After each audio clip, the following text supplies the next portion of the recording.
Halo, Assalamualaikum warahmatullahi wabarakatuh. Jumpa lagi dengan saya di channel Nasruddin Rahmat. Dan kali ini kita akan membahas berapa sih penghasilan seorang penulis itu. Tapi sebelumnya jangan lupa subscribe, like, dan komen. Dan jika menurut Anda video ini bermanfaat, silakan untuk di-share. Baik, sahabat-sahabat literasi sekalian, saya akan membahas berapa sih sebenarnya penghasilan seorang penulis itu. Sebenarnya gini ya sahabat-sahabat sekalian, bahwa penghasilan seorang penulis itu sebenarnya relatif ya. Relatif itu dalam artian sebenarnya tergantung dari penulisnya sendiri, dia mau menargetkan penghasilan itu seperti apa. Apakah dalam satu bulan itu dia ingin penghasilan 1 juta, 5 juta, 10 juta, bahkan ratusan juta setiap bulan. Itu sebenarnya tergantung target daripada penulis itu sendiri. Kalau penulis itu tahu caranya, maka dia akan bisa mentargetkan penghasilannya sendiri. Dan ini ada strategi ataupun triknya ya. Yang paling terkenal ya, yang paling dikenal oleh orang bahwa penghasilan penulis itu dari royalti ya, atau dari penjualan buku itu. Tapi sebenarnya penghasilan penulis itu tidak hanya dari situ saja ya, tapi bisa juga dari workshop, seminar ya, mengisi acara lah ya. Kemudian juga dari mentoring ya. Biasanya kalau penulis sudah dikenal itu kan dia dianggap sebagai seorang pakar ya.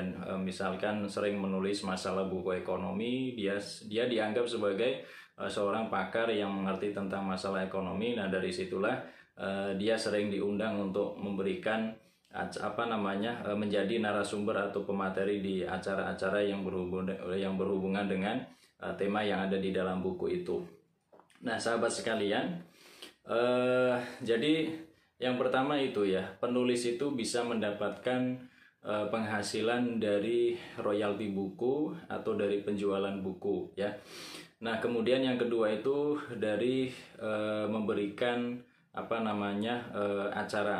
mengisi acara-acara di workshop, seminar dan lain sebagainya. Terus kemudian yang selanjutnya, yang ketiga adalah bisa menjadi mentoring daripada penulis-penulis yang lain. Dan yang selanjutnya bisa menjadi editor ya. Ini editor juga berpenghasilan juga, menjadi editor dari penulis-penulis yang lain yang mungkin isinya itu masih terkait dengan keilmuannya. Nah, bagi sahabat sekalian, kita fokuskan dulu di masalah royalti atau penjualan buku ini. Nah, penjualan buku ini sebenarnya juga bisa ditarget ya, sebenarnya bisa ditarget, tapi kita juga harus melihat kualitas buku kita dulu. Jadi kita belajar menilai buku kita kira-kira di pasaran itu laku apa enggak. Maka kalau kita orientasinya itu adalah materi atau mengejar uang ya, kita lihat dulu kira-kira buku kita ini di pasaran itu laku apa enggak gitu ya. Makanya kita kalau menulis buku itu jangan egois ya, dalam artian kita menulis semau kita gitu kan. Itu sih sebenarnya nggak apa-apa, nggak masalah. Cuma kalau orientasinya itu adalah materi, itu salah. Nah, kalau orientasinya itu materi, maka yang kita tulis adalah apa yang banyak dibutuhkan di masyarakat atau segmen pasar kita ini sudah jelas ya. Misalkan kita mau menulis untuk segmen dosen misalkan, ya kita tulis tentang itu gitu. Kita mengikuti permintaan pasar gitu ya kalau di dalam hukum ekonomi. Nah, itu mengikuti itu gitu. Jadi kita cari judul yang kira-kira dicari oleh masyarakat luas. Nah, setelah itu juga tidak berhenti di situ ya. Judul yang bagus juga harus diikuti dengan isi buku yang bagus. Maka sebelum kita menulis harus membaca banyak buku dulu yang berkaitan dengan apa yang kita tulis. Misalkan kita mau menulis tentang masalah motivasi ataupun motivasi atau yang lain lah ya. Maka kita harus membaca buku kalau bisa itu 50 sampai 100-an buku yang berkaitan dengan tema itu ya. Nah, ini kalau buku kita dari segi judul sudah bagus, isinya sudah bagus, direview banyak orang, sudah bagus, sudah oke, diterbitkan ya. Nah, ini penerbitannya sendiri juga harus pakai strategi ya. Kalau kita ingin mentargetkan penghasilan misalkan 50 juta ya, 50 juta sampai 100 juta. Katakanlah misalkan target pertama 50 juta lah ya. Nah, kita kita yakin bahwa buku kita itu akan laku misalkan 1000 lah, nggak usah banyak-banyak dulu ya, 1000. Nah, kalau kita masuk di penerbit-penerbit besar, itu biasanya dikasih royalti 10-15%. 10% lah ya, misalkan dari harga jual. Misalkan buku kita jumlah halamannya ada 200 halaman. 200 halaman itu perkiraan saya rata-rata harga jual normal ya, kita bicara harga jual normal. Kalau 200 halaman itu 40.000 sampai 60.000 misalkan, atau kita ambil tengah-tengahnya 50.000 biar gampang hitungnya ya. 10% daripada 50.000 kan cuma 5.000 saja kan. Jadi kita setiap buku laku terjual 50.000, kita dikasih 10%, berarti 5.000 kan. 5.000 itu dikali katakanlah buku kita laku 1.000 di toko di penerbit besar itu, berarti 5.000 dikali 1.000, berarti kita baru mendapat 5 juta. Jadi dari 1.000 buku yang terjual, kita cuma dapat royalti 5 juta saja. Maka kalau kita mengejar orientasi materi, kalau dari royalti lah ya, dari royalti, kalau melalui penerbit besar seperti itu, maka akan kurang. Tapi kalau mungkin dari segi branding itu bagus ya. Kalau penerbit-penerbit besar kita tulisan kita bisa masuk ke penerbit besar, itu dari segi branding bagus. Tapi kalau dari segi materi, kalau itu memang dari royalti, itu sebenarnya ya relatif kecil ya. Nah, maka dari itu kita perlu mencari penerbit yang kira-kira bisa memberikan keuntungan kita itu banyak kalau buku kita ini laku terjual. Maka yang jadi solusinya adalah kita mencari penerbit yang kita membayar di awal nggak masalah ya, biaya penerbitan itu cuma berapa saja lah, katakanlah tidak ada 1 juta kan ya, 500.000 lah misalkan, 500.000, atau bahkan di penerbit NEM kan cuma 299.000 saja kan, sudah terbit. Baru nanti itu biaya 1.000 buku itu kita tanggung sendiri dengan biaya cetak kita sendiri. Jadi kalau yang 200 halaman kalau di percetakan NEM itu kan cuma 20.000 saja misalkan ya. 20.000 kalau misalkan kita jual mengikuti harga jual yang tadi 50.000, berarti kita bisa mengambil keuntungan itu 30.000 satu bukunya, itu untuk penulis ya.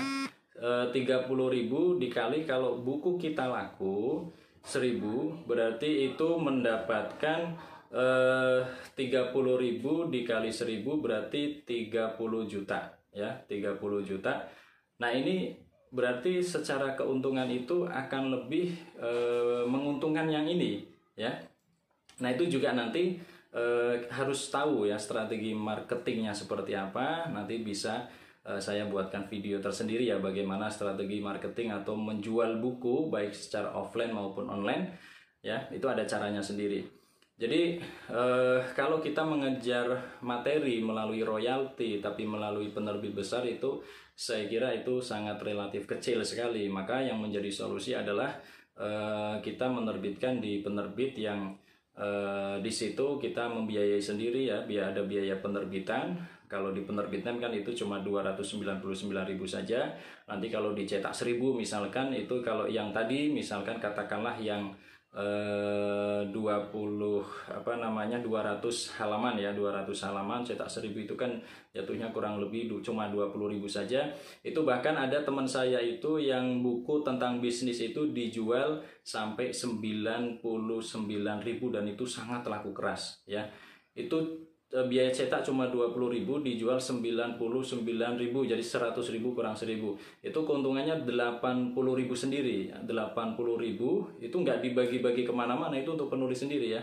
Itu 80.000 dikali misalkan dia sudah menjual buku itu hampir 5.000 ya, 5.000 karena dia jualan melalui seminar-seminar, melalui workshop ya.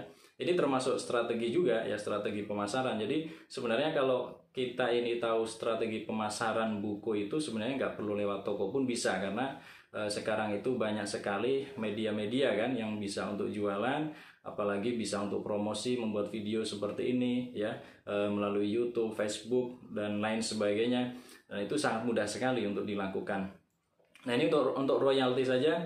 Ini katakanlah kalau tadi misalkan dijual dengan harga jual normal 50.000, 30.000, untungnya 30.000 dikali 1.000 itu sudah 30 juta. Ini kalau laku dalam 1 bulan, berarti dalam 1 bulan itu kita dapat 30 juta. Dengan catatan itu tadi, bahwa buku kita ini betul-betul dibutuhkan di masyarakat, maka kita harus mencari kira-kira apa sih yang dibutuhkan di masyarakat itu. Ini kalau orientasi kita itu adalah orientasi materi atau profit itu ya. Nah, kemudian yang kedua itu adalah kita memberikan kita mengisi ya, biasanya diminta untuk mengisi acara-acara yang terkait dengan isi buku kita. Kita kalau banyak menulis, maka kalau menulis buku kalau bisa itu jangan pindah-pindah bidang keilmuan ya, ada satu keilmuan saja. Misalkan kita menulis tentang masalah ekonomi, ya kita kalau bisa ya seputar itu saja terus ya. Jadi biar kita itu dianggap bahwa kita ahli di bidang itu ya. Kalau bisa itu jangan, misalkan kok ada juga ya yang dia menulis tentang ekonomi, tentang pendidikan, terus kemudian motivasi dan sebagainya. Orang itu justru tidak menganggap hebat, tapi meragukan keilmuan. Ini kok orang bisa semuanya, jangan-jangan setengah-setengah semuanya kayak gitu kan. Nah, kalau bisa itu menulis satu bidang keilmuan saja, tapi itu diperbanyak tulisan-tulisan kita, maka di situ kita akan dianggap pakar ya, dan kita akan diundang kemana-mana di acara seminar, workshop. Dan justru itu sebenarnya penghasilan yang paling banyak itu di situ daripada hanya sekedar jualan buku. Bahkan di seminar workshop pun kan kita bisa kan jualan buku. Saya paling banyak laku buku terjual itu di acara-acara seminar. Jadi satu kali seminar aja kadang bisa laku sampai ratusan buku ya. Dan itu sangat luar biasa sekali, sangat prospek sekali. Ini ya, jadi yang pertama dari jualan buku, royalti ya. Kemudian yang kedua kita diundang di acara-acara seminar atau proposal seminar atau workshop ya. Terus kemudian yang ketiga kita bisa mementoring orang ya. Jadi orang yang mau menjadi penulis kita latih. Nah, di situ biasanya terserah kita apakah itu akan dibisniskan atau kita kerja sosial saja tanpa dibayar, itu terserah Anda.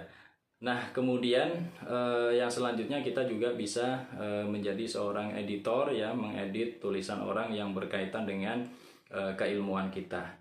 Itu saja ya barangkali, dan saya kira menjadi penulis itu sangat-sangat prospek sekali, dan masalah materi itu nggak usah khawatir ya. Jadi itu yang penting niat kita ini berbagi ya, niat kita ini berbagi ilmu, menulis berbagi ilmu, dan saya kira nanti materi akan mengikuti dengan sendirinya. Yang penting kita bisa menikmati daripada proses menulis itu sendiri. Oke, itu saja sahabat-sahabat literasi sekalian, meskipun sebentar, mudah-mudahan bermanfaat. Dan buat Anda yang belum subscribe, subscribe dulu, dan silakan share video ini bila menurut Anda bermanfaat. Dan akhir kata, salam literasi. Dadah.